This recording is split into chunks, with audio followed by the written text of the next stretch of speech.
Hey guys, welcome back to the Sal Pitera channel. Now today, we're going to talk about the things that you need to do 2 weeks or within the 2 weeks prior to your cruise to make sure that you're ready to have a fantastic voyage. And we'll be back to talk about it right after this.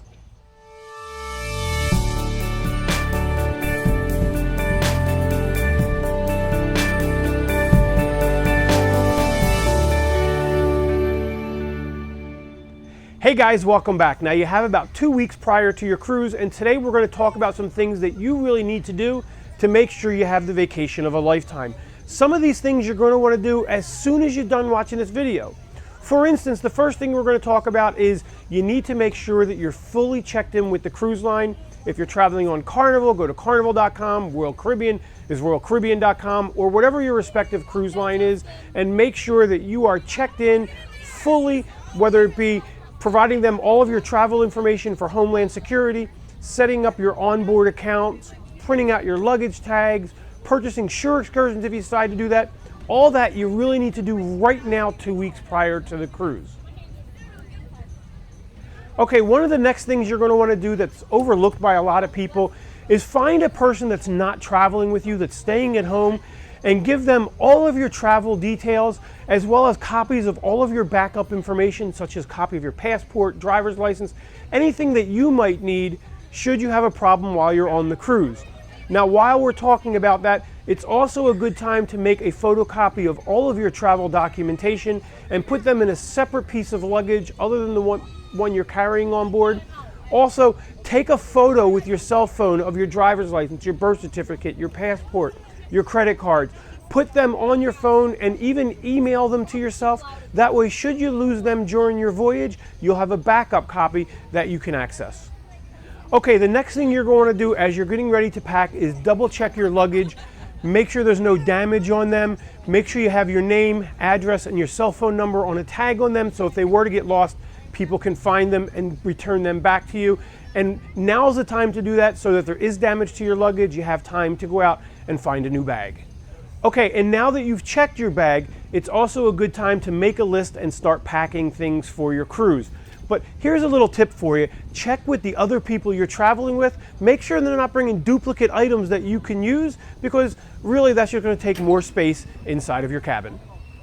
Okay, so you started packing. Here's another good idea for you. Make sure you start getting cash out from your bank for any cash items you're going to need while you're traveling, such as money you might spend at the airport.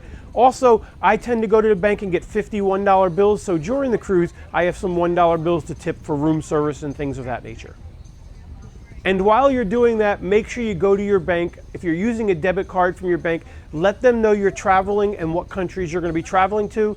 If you're going to be using a credit card, you want to do the same thing. Call your credit card company, let them know where you're traveling, because there's nothing worse than having no cash, being in a foreign country, and all of a sudden your credit and debit cards stop working because your bank doesn't realize that you're going to be traveling. So always let them know in advance. 2 weeks prior is the perfect time to do that. And here's one I'm guilty of not doing beforehand, is make sure you make any appointments for manicures, haircuts. In my case, my big bushy eyebrows get waxed. Always make those appointments in advance so you have them ready to go just before your cruise. Also, double check your doctor's appointments. Make sure you don't have any doctor's appointments that are coming up while you're on board, and if so, get those rescheduled as well. And while you're talking to your doctors, checking those appointments, it's also a really good idea to make sure you have enough medications that you're bringing with you, and if not, get those refilled. And I generally tell people to make sure you have enough medications for 10 days after your cruise, just in case of an unforeseen emergency, you'll have those extra medications handy. Okay, next you're going to let your friends and family know your travel dates. Make sure you have dog sitting or cat sitting or animal sitting in place. Also, let your neighbors know you'll be gone. Stop your mail. Let your local law enforcement know that you'll be gone, and if there's anybody going to be house sitting, that they will be in your house as well. Generally, just let people know that are close to you that you can trust that you'll be away on vacation. Okay, next, and this is really important, you're going to want to make sure you have a written statement left behind for any children or pets that are not coming on the cruise. So if they were to need emergency medical attention, you have a notarized statement behind. Also, if you're bringing a child on the cruise that's not your child, you want to make sure you have a written notarized statement from their parent as well, in case they need medical attention while they're on the cruise with you. Next is to plan a travel day bag. When you arrive at the cruise port, you're going to be checking the majority of your luggage with the curbside porter, and they're going to bring your luggage on board. But that luggage can make it to the ship literally up till midnight on the first night.